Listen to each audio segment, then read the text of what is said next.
অসম্ভব সুন্দর প্রকৃতিতে ঘেরা আমাদের এই বরিশাল। আজকে চলে আসছি বরিশালের নানার বাড়িতে। তো এখানকার কিছু ভিডিও আপনাদের মাঝে শেয়ার করব। আশা করি ভিডিওটি আপনাদের কাছে অনেক বেশি ভালো লাগবে। আসসালামু আলাইকুম এভরিওয়ান, কি অবস্থা সবার, কেমন আছেন সবাই? আশা করি সবাই অনেক অনেক বেশি ভালো আছেন। তো এখন বাজে সকাল 9টা। তো অনেক আগে দিয়ে অনেক ভোর দিয়েই পুকুর হেঁচা হচ্ছে, আমার নানার পুকুর। তো আজকে সে নানার পুকুরের মাছ ধরাই আপনাদের সাথে শেয়ার করব। তো চলেন সরাসরি যা যাক মাছ ধরতে, দেখা যাক যে কি কি মাছ পায় তারা। তো জাল টান দেওয়া হচ্ছে। তো আমি একটু দেরিতেই ঘুমতে উঠছি, তার জন্য এখন যাইতে যাইতে দেরি হয়ে যাইতেছে। তো চলেন ঘেরে ওইখানে যাই দেখা হচ্ছে। সকালের আবহাওয়াটা এমনিতে অনেক অনেক বেশি সুন্দর, এবং সাথে যদি প্রকৃতির এরকম সুন্দর বাতাস থাকে তাহলে বিষয়টা আরও অনেক অনেক বেশি ভালো লাগে। তো আমি এখন সকালের বাতাস গায়ে লাগিয়ে আস্তে আস্তে হেঁটে পুকুরের দিকে যাচ্ছি। এটা হচ্ছে সেই পুকুরের হেঁচার পাইপলাইন। তো এখান দিয়ে পুকুর হেঁচা হয়েছিল, আর এটাই হচ্ছে আমার নানার পুকুর। তো পুকুরটা আসলে অনেক বেশি বড়, আর সাইডেও একটা বড় পুকুর আছে। নানা এই পুকুরের পানি ওই পুকুরে ফেলছে মেশিনের সাহায্যে। তার কারণ হচ্ছে এই পুকুরটা হেঁচা হলে এই পুকুরে পরবর্তী সময় যে সময় আবার মাছ ফেলা হবে, তখন যাতে ওই পুকুর থেকে এই পুকুরে আবার পুনরায় পানি ফেলা যায় এবং মাছ চাষ করা যায়। আমাদের পুকুরে যারা মাছ ধরার জন্য আসছে তারা অলরেডি সব কিছু রেডি করতেছে, জাল ঠিক করতেছে, এবং ড্রাম বা অন্যান্য জিনিসপত্র যেগুলো আছে মাছ ক্যারি করার জন্য, তো সেইগুলো নিয়ে তারা প্রস্তুত আছে। তো এই দেখতেছেন যে জাল টান দেওয়া হচ্ছে। এটাকে মূলত গ্রামীণ ভাষায় বেড় জাল বলা হয়। আপনারা সবাই চিনবেন যে বড় বড় পুকুরে মাছ ধরার ক্ষেত্রে ব্যবহার করা হয়। তো আমি তো অতটা এক্সপার্ট না, তো আপনারা অবশ্যই আমার পুকুরের মাছ গ্রাম গায়ে কিভাবে ধরা হয়। তারা দেখতেছেন যে জাল ঠিক মতন টান দিয়ে আনতেছে, মানে মাটির তলদেশ থেকে একদম জালটা নিয়ে আসবে তারা। তো আমি এখানে চেয়েছিলাম নামতে মাছ ধরার জন্য, তো নানা বলতেছে যে এখানে অনেক বেশি কাদা এবং পেরি। তো তার জন্য আমি আর নামলাম না, কারণ আমি নামলে হয়তো আমার উঠতে অনেক কষ্ট হবে। আসলে এই জালটা টানা আসলে অনেক কষ্টসাধ্য ব্যাপার। তো সবাই চাইলে পারে না, যারা অভিজ্ঞ, যারা বিগত অনেক অনেক বছর ধরে এই জাল ব্যবহার করতেছে, মাছ ধরতেছে, তো তারাই আসলে এই জালটা পরিপূর্ণ ব্যবহার করতে পারে। এবং আমরা তাদেরকে আসলে টাকার বিনিময়ে এখানে আনছি যে তারা মাছ ধরে দিবে, সেই বিনিময়ে তাদেরকে আমরা পারিশ্রমিক দিব। আপনারা হয়তো জানেন যে বরিশাল মাছ চাষের জন্য অনেক অনেক বেশি বিখ্যাত।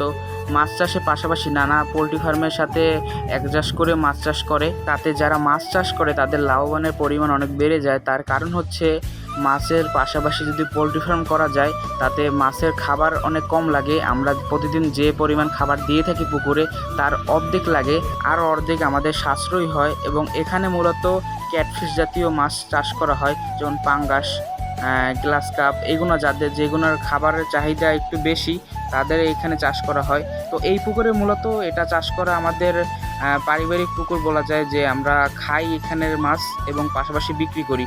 তো এখানে আমরা পোলট্রি ফার্ম করি নাই। তো যারা বাণিজ্যের ক্ষেত্রে ব্যবহার করা হয় তো সেই পুকুরেই মূলত পোলট্রি ফার্ম করা হয়, এবং নানা এখানে শখ করে মাছ চাষ করছে। তো ওই পাশে পুকুরটা পোলট্রি ফার্ম রয়েছে। আর যারা পোলট্রি ফার্মের পাশাপাশি মাছ চাষ করেন তারা অবশ্যই মাছ থেকে অনেক বেশি লাভবান হবেন। তার কারণ হচ্ছে আপনাদের খাবারের পরিমাণ অনেক কম লাগবে এবং আপনাদের মাছগুলো অনেক তাড়াতাড়ি বৃদ্ধি পাবে। তো সেই ক্ষেত্রে আপনারা মাছগুলো বিক্রি করে অনেক বেশি টাকা উপার্জন করতে পারবেন। তো আপনারা দেখতে পাচ্ছেন যে আমাদের জালটা না অলরেডি শেষের পথে। এখানেই মূলত মাছগুলো আছে। তারা পুরো জালটা পুরো পুকুর থেকে ঘুরিয়ে নিয়ে আসছে। ঘুরিয়ে নিয়ে আসার পরে এখানেই মাছগুলো পুরো আটকিয়ে ফেলছে। তো এখান থেকেই মূলত ড্রামে করে মাছগুলো লোড করা হবে। তো আপনারা দেখতে থাকেন, আশা করি ভিডিওটা আপনাদের অনেক অনেক বেশি ভালো লাগবে। তো আমি হচ্ছে আমার ভিডিওর ক্যামেরার রেজলিউশন অনেক বেশি কম ছিল, তো তার কারণে অনেক অনেক ভালো ফুটেজ দিতে পারিনি। তো আশা করি ভিডিওটা আপনাদের অনেক অনেক বেশি ভালো লাগবে। তো ভিডিওটা শেষ পর্যন্ত দেখবেন, ইনশাল্লাহ আপনারা এখান থেকে কিছু হলেও শিখতে পারবেন।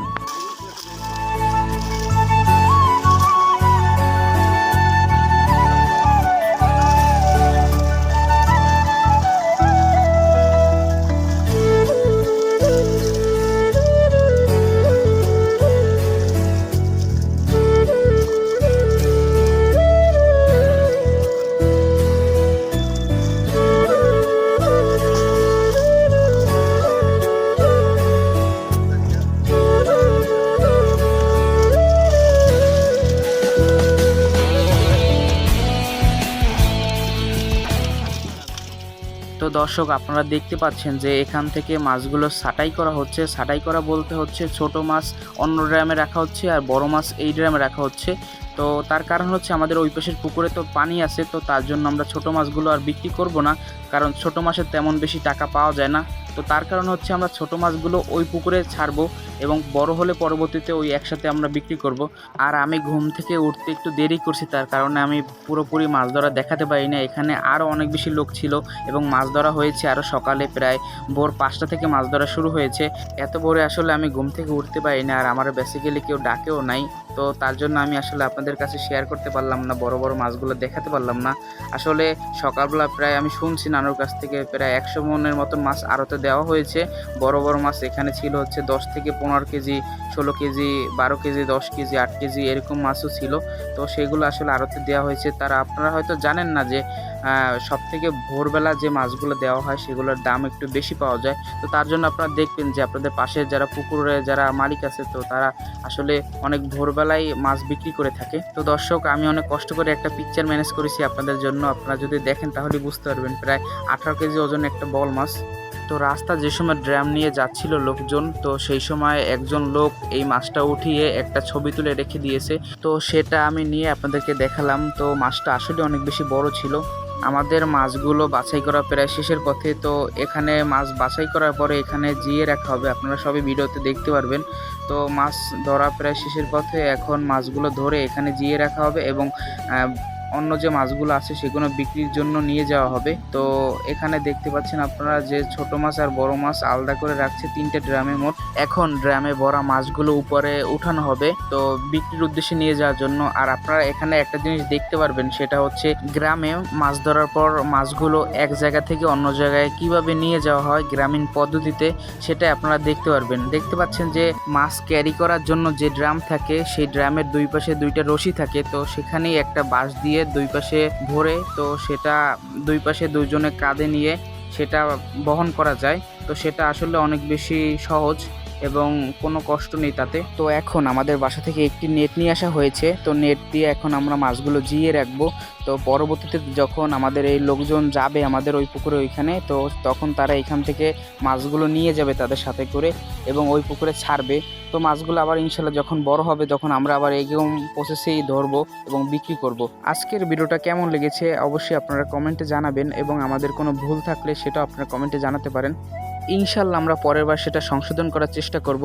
এবং যারা বরিশালের গ্রাম অঞ্চল পছন্দ করেন এবং বরিশাল যাদের বাড়ি, তো তারা অবশ্যই লাইক, কমেন্ট এবং শেয়ার করবেন। তো আমরা এখন থেকে নিয়মিত ভিডিও দেওয়ার চেষ্টা করতেছি। তো আমি আসলে নিজেই এডিট করি, নিজেই আসলে ভিডিও এবং সব কিছু নিজেই করি, তো তার জন্য একটু ভিডিও দিতে লেট হয়। তো আশা করি সবাই ইউটিউবে সাবস্ক্রাইব করবেন এবং ফেসবুকে ফলো করবেন। তো আমাদের ভিডিও প্রায় শেষ প্রান্তে চলে এসেছি আমরা। তো এখন মাছগুলো দেখতে পাচ্ছেন যে পানিতে নেওয়া হচ্ছে যাতে মাছগুলো না মারা যায়। তো এই কাকা মাছগুলো সিস্টেম করে রেখে দিয়েছে, তো রেখে দেওয়ার পরে তারা ভাবতেছে যে আরেকবার টান দিবে পুকুরে।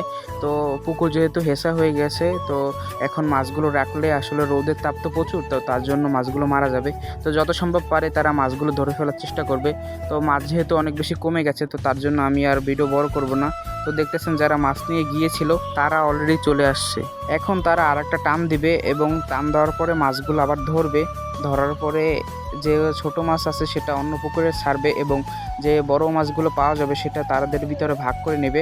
তো দর্শক আজকের মতন এখানেই বিদায় নিচ্ছি। Thank you for watching this video. ভিডিওটি ভালো লাগলে অবশ্যই লাইক, কমেন্ট এবং শেয়ার করবেন এবং অবশ্যই আমার জন্য সবাই দোয়া করবেন যাতে এরকম নতুন নতুন ভিডিও আবার আপনাদের মাঝে উপহার দিতে পারি। এবং আজকের মতন এখানেই ভিডিওটি শেষ করছি। আল্লাহ হাফেজ।